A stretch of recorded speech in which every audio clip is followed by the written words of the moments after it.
Video में break लेना not very happy. अभी डाउनलोड करें तक ऐप।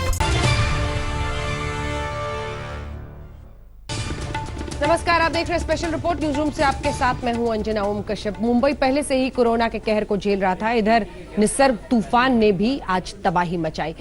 100 किलोमीटर प्रति घंटे की रफ्तार से आने वाले इस तूफान ने क्या कुछ किया मुंबई में, कैसे लोगों की जिंदगी परेशान हुई, और आज तो बताया जा रहा है बारिश देर रात तक काफी भारी हो सकती है। इस रिपोर्ट में देखिए। मुंबई में महा तूफान, आसमान छूने को बेताब समंदर की लहरें, समंदर की लहराती लहरों में सब कुछ डांवाडोल।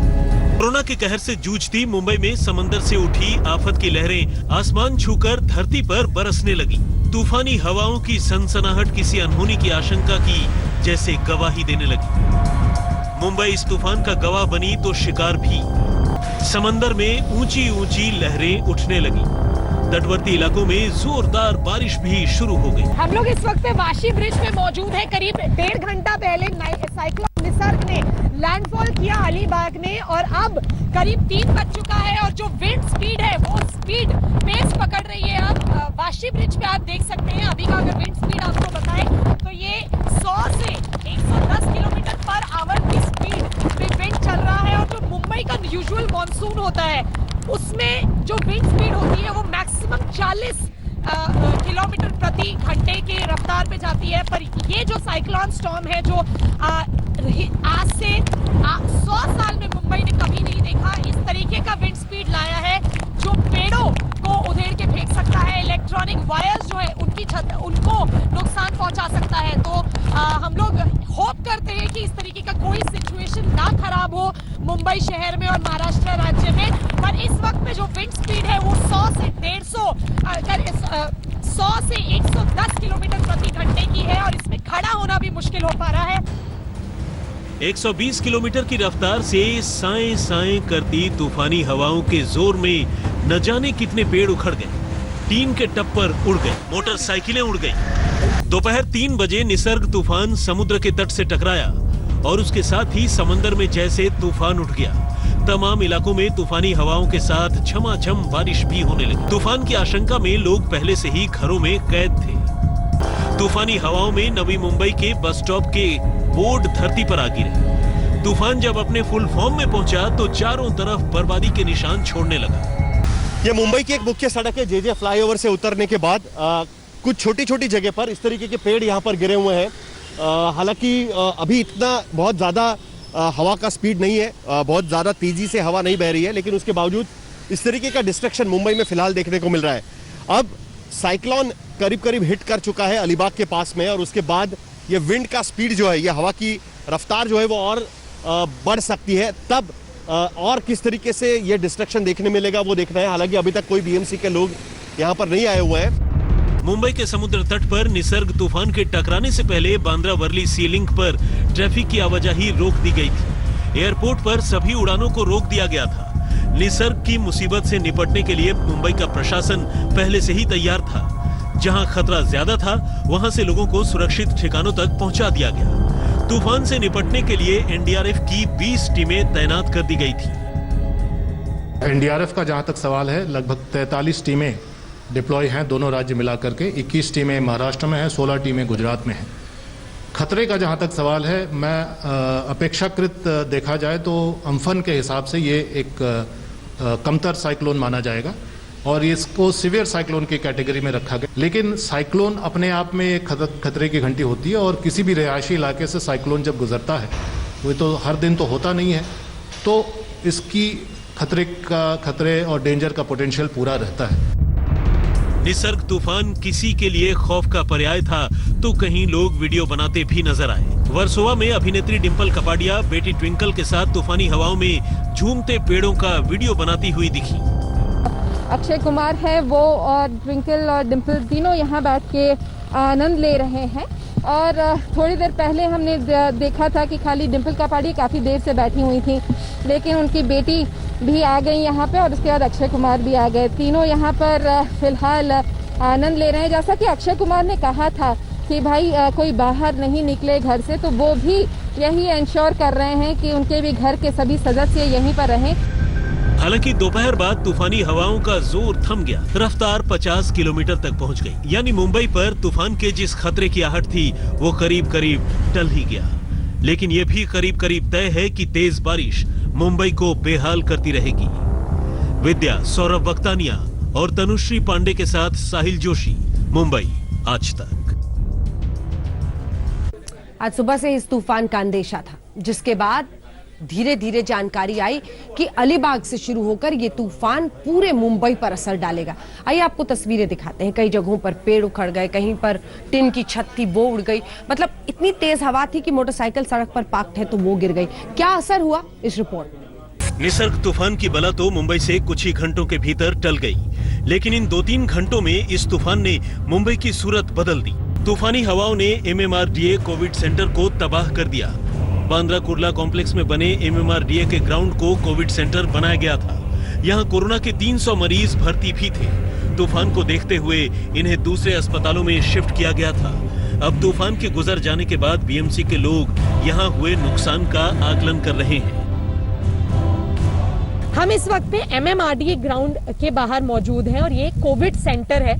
ये एक टेम्पररी सेटअप था जिसको महाराष्ट्र राज्य सरकार ने डेजिग्नेटेड कोविड-19 पेशेंट्स के लिए बनाया था। हम आपको बता दें, परसों तक यहाँ पे करीब 200 से ज्यादा कोविड के पेशेंट्स थे, जिनको कल साइक्लोन निसर्ग की वजह से यहाँ से शिफ्ट करके उनको वर्ली डोम जहाँ एक और कोविड सेंटर है वहां पहुंचाया गया।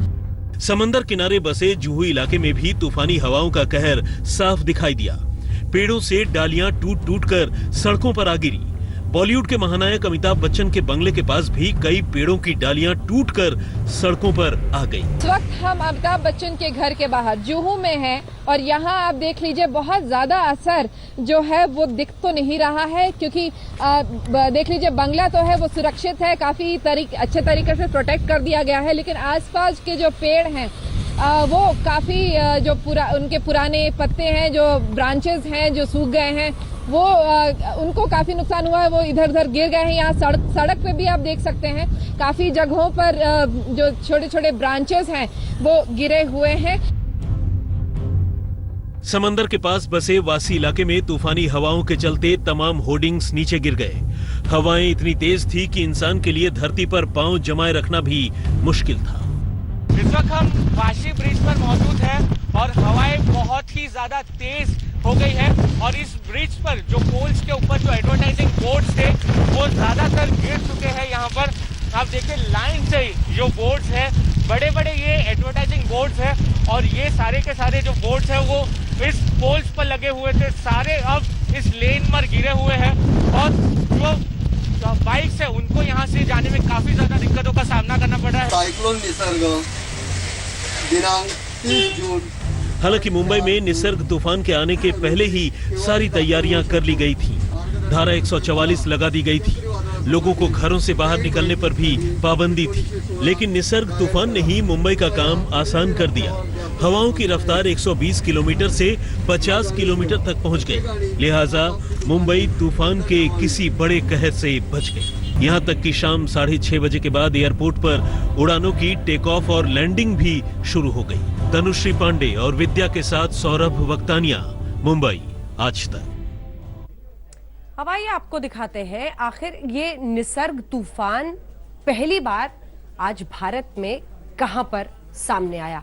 कैसे रायगढ़ जिले की एक छोटी सी जगह से इसकी शुरुआत थी, वही केंद्र था और उसके बाद ये तूफान और उसका असर फैला। साइक्लोन निसर्ग का पहला निशान बना रायगढ़ जिले का अलीबाग। दोपहर के करीब 1 बज रहे थे। दौरान करीब 120 किलोमीटर की रफ्तार से तूफानी हवाएं समुद्र तट से टकराईं। इसके बाद तो वहां का नजारा बदल गया और ये जो हवा है उसका जो स्पीड है, उसकी जो रफ्तार है वो 100 से 120 किलोमीटर इतनी होती है जब ये लैंडफॉल होता है और अभी से ये महसूस होने लगा है। आप देख सकते हैं कि हवा बहुत ही ज्यादा तेज हो गई है। बीच बीच में कुछ टहनियां भी आ जाती है।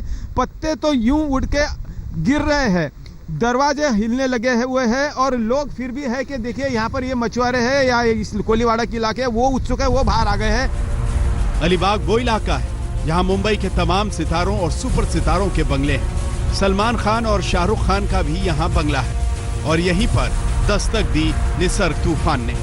करीब 2 घंटे तक तूफानी हवाओं ने यहाँ कोहराम मचाया। इसके साथ ही यहाँ बारिश भी शुरू हो। तेज हवाओं और बारिश के साथ कई जगहों पर पेड़ टूटकर जमीन पर गिर गए। लोगों को घरों में रहने की हिदायत दे दी गई थी। तटीय इलाकों में जाने से रोक दिया गया था। करीब 3 घंटे बाद तूफानी हवाओं की रफ्तार कम पड़ने लगी।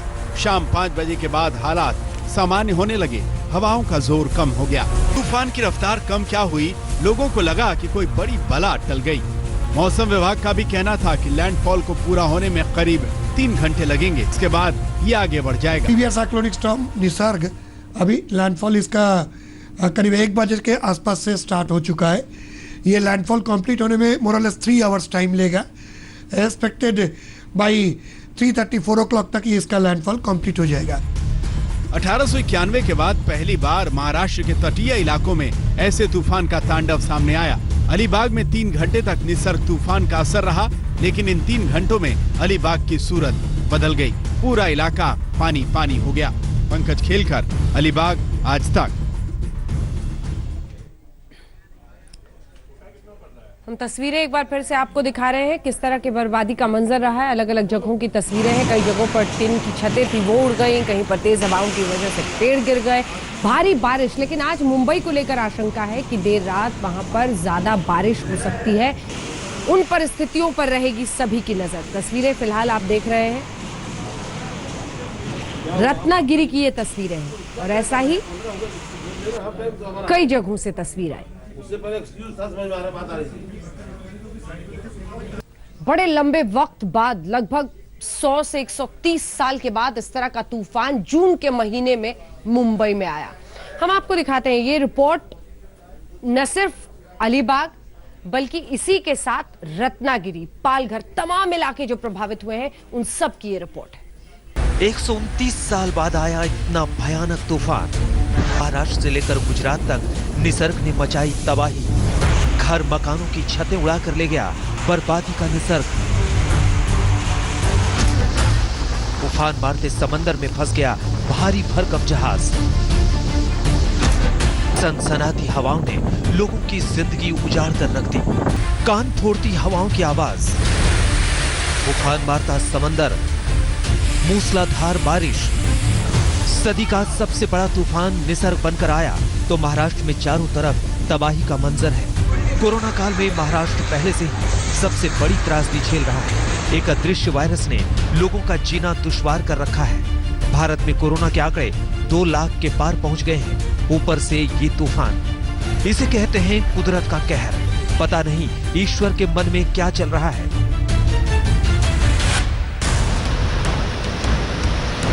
अरब सागर से उठा सदी का सबसे बड़ा तूफान महाराष्ट्र के अलीबाग में टकराया तो जैसे चारों ओर तबाही मच गई। 120 किलोमीटर प्रति घंटे की रफ्तार से तूफानी हवाओं ने तांडव मचाना शुरू किया तो सब कुछ उड़ता हुआ चला गया। समंदर में तो जैसे भूचाल ही आ गया। लहरों को देखकर ऐसा लगने लगा मानो आज पूरा समंदर ही पलटकर धरती पर आ जाएगा। आज हम आपको दिखाएंगे कि इस तूफान ने कहां-कहां तबाही मचाई और क्यों इसे सदी का सबसे बड़ा तूफान कहा जा रहा है। कैसे ये तूफान घातक होता चला गया। हम आपको बता दें कि अरब सागर से उठा निसर्ग तूफान सबसे पहले महाराष्ट्र में टकराया और उसके बाद इसने रत्नागिरी में तांडव मचाना शुरू कर दिया। यहाँ तूफानी हवाएं मकानों की छतें उड़ाकर ले जाने लगी। एक जहाज समंदर के तांडव मचाती लहरों के बीच में ही फंस गया। आप तस्वीरें देख सकते हैं कैसे जहाज थरथरा रहा है। जैसे कि आशंका थी, निसर्ग तूफान महाराष्ट्र के रत्नागिरी में सबसे ज्यादा नुकसान पहुंचाएगा। ठीक वैसा ही हुआ। रत्नागिरी के साथ साथ निसर्ग ने महाराष्ट्र के रायगढ़ में भी भयंकर असर दिखाना शुरू कर दिया। तूफानी हवाएं यहां भी मकानों की छतें उड़ाकर ले गई। पेड़ों पर तूफानी कहर टूटने लगा। तेज बारिश और तूफानी हवाओं का संगम रायगढ़ में सब कुछ तहस नहस करने लगा।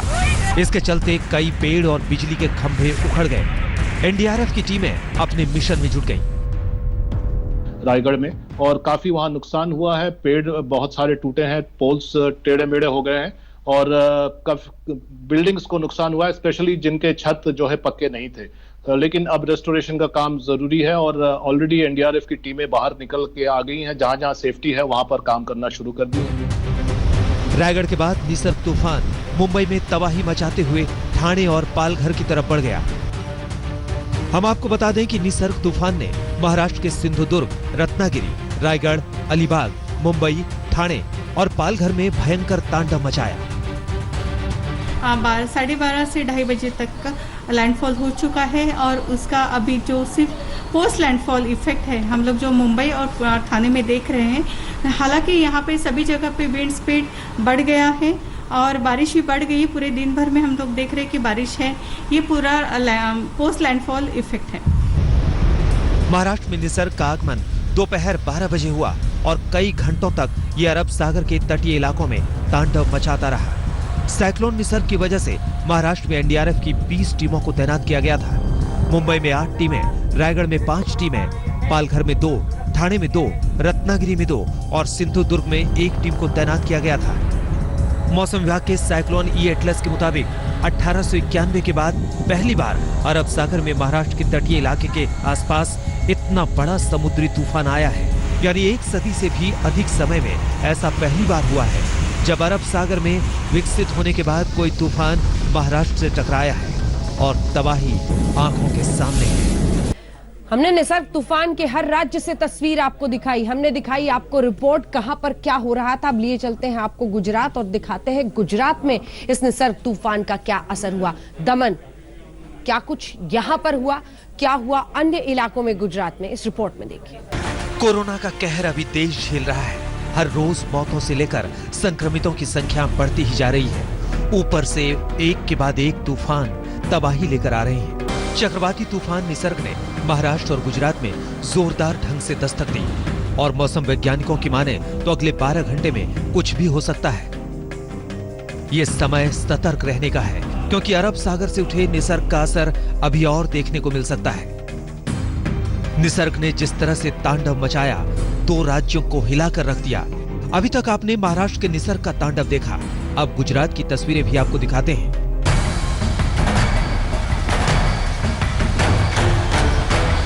समंदर में ऊंची ऊंची लहरें, किनारों को तोड़कर शहर में घुस आने के लिए बेताब समंदर। एक तूफान जो समंदर में उथल पुथल मचाते हुए दमन की ओर बढ़ रहा था। एक तूफान जिसकी आहट लोगों के दिलों में खौफ भर रही थी। दमन के समुद्री दामन में तूफान निसर्ग ने भूचाल मचा दिया।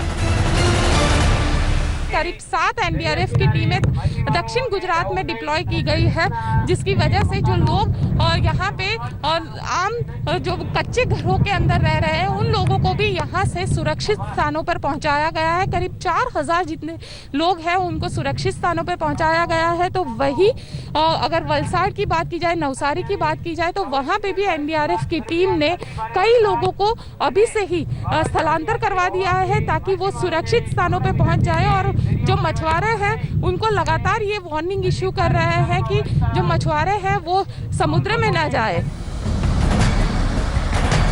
उफनते समंदर से उछलती लहरें तांडव ना मचा दे, इसके लिए एनडीआरएफ की टीमों ने मोर्चा संभाल रखा था। पूरे इलाके को खाली करवा लिया गया था। मछुआरों को चेतावनी जारी कर दी गई कि वो समंदर में ना जाएं। समंदर की लहरें निसर्ग तूफान की दहशत का पैगाम लेकर आगे बढ़ रही थी, लिहाजा 4000 लोगों को सुरक्षित स्थानों पर पहुंचा दिया गया। रेस्क्यू टीम पूरी तैयार है।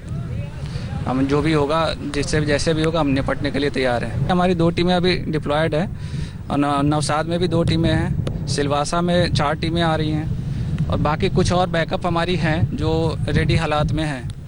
तो अभी तो इतनी ही टीमें हैं आसपास में और बाकी बैकअप में हैं। दमन के अलावा समुद्री तूफान निसर्ग की आहट पूरा गुजरात महसूस कर रहा था। गुजरात के अलग अलग इलाकों में तेज हवाओं के साथ बारिश हो रही थी। देखिए सूरत की तस्वीरें। सूरत में सुवाली बीच पर तूफान की दस्तक से पहले ही एनडीआरएफ की टीम हालात से निपटने के लिए तैयार थी। द्वारका में भी समुद्र में हलचल मची। यहाँ भी कोस्ट गार्ड पूरी मुस्तैदी से किसी भी स्थिति से निपटने के लिए तैयार दिखे। गिर सोमनाथ में निसर्ग तूफान की वजह से तेज हवाएं चल रही हैं, बरसात हो रही है। गुजरात में तूफान से निपटने के लिए हर मोर्चे पर तैयारी पूरी कर ली गई थी और हर कोई यही दुआ कर रहा था कि ये समुद्री तूफान किसी तरह से बिना तबाही मचाए गुजरात से निकल जाए। दमन से गोपी खांगर के साथ आज तक ब्यूरो। तूफान का इतिहास आइए आपको दिखाते हैं। अगर तूफान बंगाल की खाड़ी का हो और अगर तूफान अरब सागर से उठा हो, क्या फर्क है दोनों में, इस रिपोर्ट में देखिए। अरब सागर से उठे निसर्ग तूफान से तबाही की तस्वीरें आपके मुंबई से लेकर महाराष्ट्र के अलीबाग, रत्नागिरी, रायगढ़, पालघर और ठाणे तक तूफान ने तांडव मचाया। आज हम आपको बताएंगे कि ये तूफान क्यों आते हैं और इन तूफानों के नाम कैसे रखे जाते हैं। लेकिन उससे पहले आपको बता दें, इस समुद्री तूफान को निसर्ग नाम बांग्लादेश ने दिया है। ये बंगाली शब्द है जिसका अर्थ है प्रकृति। समुद्री तूफानों के नाम की जो नई लिस्ट तैयार हुई है उसमें निसर्ग पहला नाम है। इससे पहले 64 नामों की एक लिस्ट थी जो अम्फान तूफान के साथ ही खत्म हो गई। इसलिए तूफानों के नाम की एक नई लिस्ट तैयार की गई है जिसमें ये पहला नाम है। 2004 में चक्रवाती तूफान के नाम रखने की प्रक्रिया शुरू की गई है। हिंद महासागर के 8 उत्तरी देश बांग्लादेश, भारत, मालदीव, म्यांमार, ओमान, पाकिस्तान, श्रीलंका और थाईलैंड एक साथ मिलकर आने वाले चक्रवाती तूफान के 64 यानी हर देश 8 नाम तय करते हैं। जब चक्रवात इन 8 देशों के किसी हिस्से में पहुंचता है तो सूची से अगला दूसरा सुलभ नाम रख लिया जाता है। इन 8 देशों की ओर से सुझाए गए नामों के पहले अक्षर के अनुसार उनका क्रम तय किया जाता है और उसके हिसाब से ही चक्रवाती तूफान के नाम रखे जाते हैं। आज तक ब्यूरो। नमस्कार, मैं हूं अंजना ओम कश्यप। हमें उम्मीद है ये वीडियो आपको पसंद आया होगा। लेटेस्ट खबरों के लिए यूं ही देखते रहिए आज तक और इस वीडियो के पसंद आने पर लाइक, शेयर एंड सब्सक्राइब करना ना भूलें।